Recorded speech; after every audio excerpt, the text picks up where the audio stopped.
Ternyata aku salah paham sama interaksi kita. Aku sendiri gak tahu kenapa bisa jadi kayak gini. Awalnya juga aku biasa aja sama kamu. Aku gak ada niatan sedikit pun untuk jatuh cinta sama kamu. Ngebayangin kalau kita dekat aja aneh.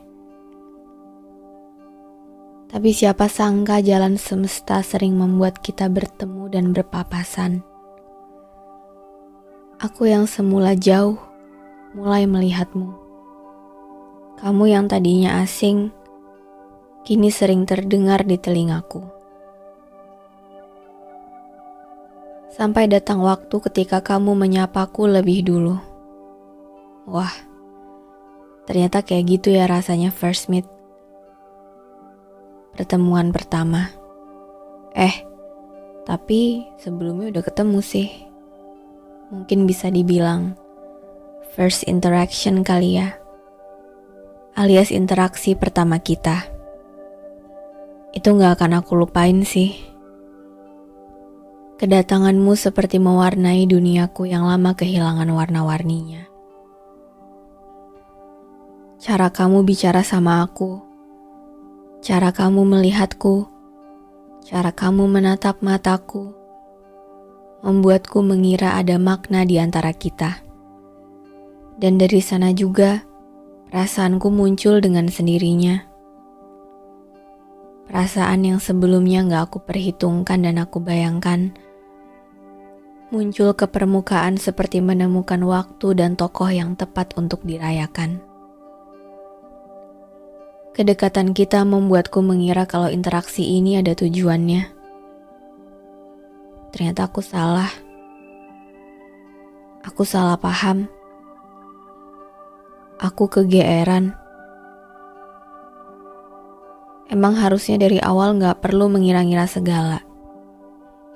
Harusnya sikap baik kamu gak perlu membuat aku salah paham. Kalau udah gini rasanya malu banget. Ini bukan soal aku berharap kamu menerima perasaan aku. Bukan. Ini tentang gimana aku bisa salah mengartikan interaksi kita. Tentang aku yang ngira kalau kita punya perasaan yang sama. Padahal di mata kamu, aku mungkin cuma sebatas teman. Mungkin cuma orang yang cukup kamu kenal.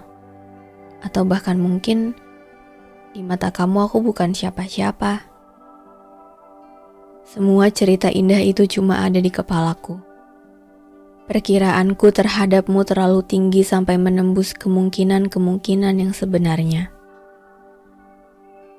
Bahwa mungkin ada orang lain yang kamu suka. Ada orang lain yang kamu tunggu. Ada orang lain yang sedang kamu jaga hatinya. Dan aku gak lebih dari seorang pengagum yang gak bisa berbuat apa-apa. Tapi, meski perasaan ini harus aku akhiri di sini, interaksi singkat kita yang gak seberapa itu masih jadi kenangan paling indah yang aku punya dari kamu. Lebih tepatnya, cuma itu kenangan yang aku punya.